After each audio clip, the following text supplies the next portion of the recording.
see them taking on new responsibilities that they have never had before, that they would not have taken on before they got into positive production. You see their self-esteem building. You see new people. They actually become new people. That's why we have programs here in this jail, because we want to see the day that we don't have to have all these jail beds. If you wanted to just warehouse a person for a long period of time, that's very easy to do. But if you want to put out an individual that might fit back out into society and become a good taxpayer and citizen, then there's certain things you need to do. Jefferson County Sheriff Carl Griffith recognized that need and began to do something about it shortly after taking office in 1989. 3 years later, the Jefferson County Sheriff's Department began moving inmates into a brand new direct supervision correctional facility on 69 acres just south of the Beaumont city limits. The direct supervision concept at the new facility provided the atmosphere for inmate work and education programs. It's a job to do to get these people off the streets to protect the citizens, and I think we balance that with a facility that's designed to try to keep them out of the system, because I saw that what we were doing by just arresting people and throwing them and warehousing them in a jail had no impact. Officers started talking about how they could get inmates involved in more productive activities. You look around and you see people shooting basketball and people laying around the bunks and watching TV. It's a waste of a good human resource, so we decided to put some things together, and we started with a small work program, and today it's bigger than we ever imagined it would have been. In recognition of a job very, very well done. Deputies Michelle Patterson and Gary Sarge created an inmate work and education program in April of 1993 called Positive Production. The officers designed the program to teach inmates skills they can use to become productive members of society once they're released from jail. The cornerstone of the program is a fully operating wood shop. The wood shop started in a small dormitory classroom with inmates making a few small wooden crafts. It quickly outgrew that space and moved outside to a rec yard. Today, the Positive Production Woodshop occupies a full-size dormitory building, and the work is not confined there. Inmates sell the wooden crafts and furniture to the general public in front of the correctional facility, and all the money goes back into the program.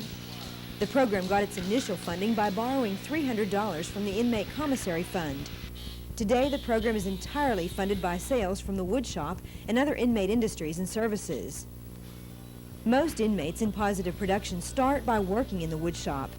There they learn a lot more than just how to build a piece of patio furniture. It is teaching them that every morning you're going to get up, you're going to go to work, you're going to work a 40-hour week, you're going to do something to stay busy. It doesn't matter whether they're working with wood or if they're cutting grass or whatever they're doing. What you're doing is you're building a work ethic. Let me have a cheeseburger with French fries all the way. Okay, you want that basket? In addition to the wood shop, a large portion of the funding for Positive Production comes from the jail's burger barn. Inmates grill up omelets and sausage for an early morning breakfast and burgers and fries for a late night snack for officers and inmates. We have a daily lunch that we're doing now that we're trying to see how that's going to work. We're just starting this week. We have a special like 3 times a week on beans and rice and sausage. What's really good? The beans and rice are real good. Working in the jail's burger barn teaches inmates more than just how to make a good hamburger. Not only does it give us something to do and to be out of the dorm, it gives us a sense of self-esteem. A lot of us have lost our self-esteem. And this has really been something that was really good for me. After a full day of work, inmates are required to attend life skills classes. Which tells me you should write it next time like that. These classes focus on things like decision-making, anger management, and communication skills. As the inmates progress through the 4-level program, they learn about finding and keeping a job and how to manage their finances. They're also required to get their general equivalency diploma if they haven't graduated from high school. Well, right now we're searching for a leak in the system. Vocational classes in air conditioning and refrigeration prepare inmates for jobs once they're released from jail. My skill that I had before I come in here was welding, and it was seasonal work.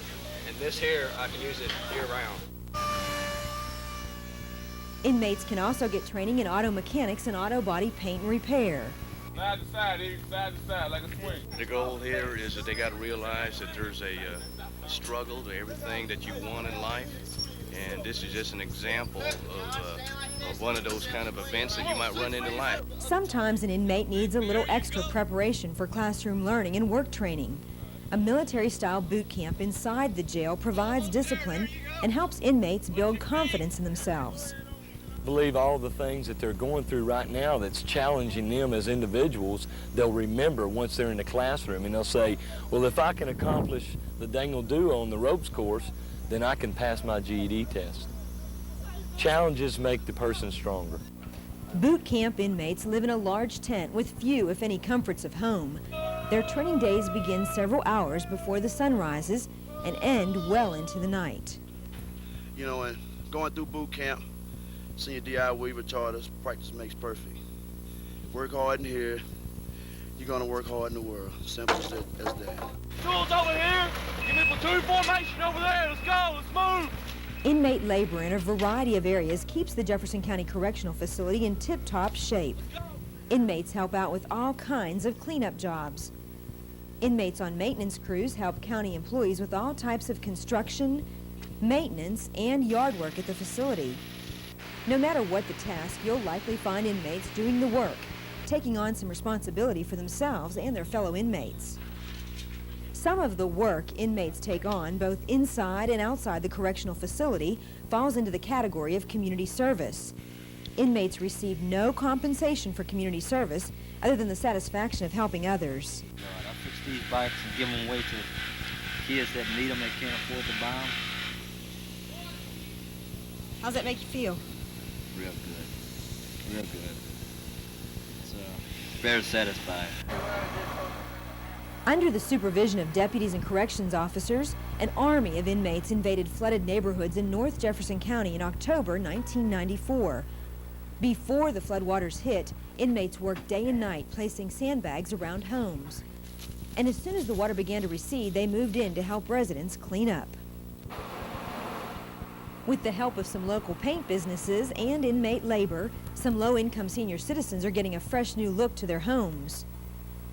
Some other regular community service projects by inmates include cleaning up trash along the highway and sprucing up local landmarks and daycare centers.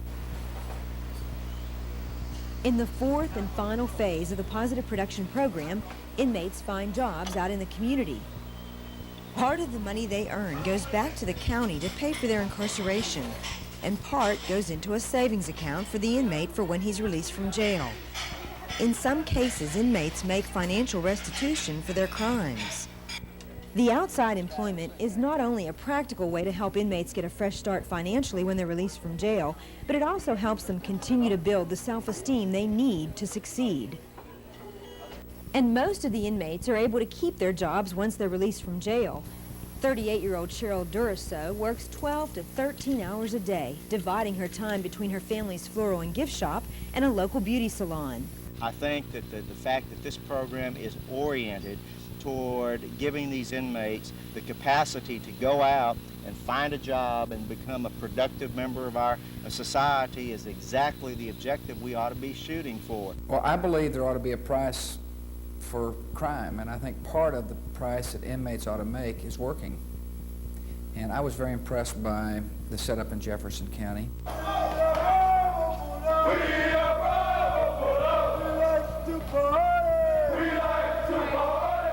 Although the inmate work and educational programs at the Jefferson County Correctional Facility haven't been around long enough to provide any type of long-term track record, early results are encouraging. State and federal officials continue to show their interest and support. Which one of you want to talk to me about what this program does for you that you have not had before? I want to know what you're learning. Why is your life going to be any different after having done this program? I've been incarcerated. This is my third fall. And what this program has done for me is helped me develop a sense of self-confidence. Yes. I'm starting to trust myself and believe in myself again. I think it is a classic example of what you do when you hold people accountable, when you expect the best from them, when you give them the tools to be accountable. My staff has reviewed literally hundreds of these types of efforts and initiatives statewide. This is among one of the very best in the state. And the thing I love about the Jefferson County efforts is trying to figure out how best to make the situation work for their community. And I think that's the state's role, is to encourage innovative programs and to highlight those programs if they work and to say, well done. Sheriff Griffith and his officers are dedicated to finding a way to turn the tide on crime. They believe finding a way to turn inmates back out into the community as law-abiding, productive citizens is a start. They're going to be back on the streets, and we need to teach them how to work. We need to teach them some discipline, teach them how to earn a living so that they're not back into the facilities. We know that there's some that we can't turn around, but there are some that we can turn around, and that's what we're targeting, that population. I hope that they can find something here at JCCF and the educational programs that will give them hope that they can find a job on the outside and not come back here. Well, you're not going to change everybody, but you do it for the people that you can change. You do help some of these people. Never give up. Gonna make it this time? Yes, ma'am. Sure am. Let's go, baby! I've learned a lot about myself. I've learned who I am and what I want out of life. Learned goals, no matter how small, set and achieved. It's part of my everyday routine. Inside, I want something out of life, you know, and I want to do it honestly. And the program taught me that I'm back again on I can do anything I want to do and I can be anything I want to be. Motto!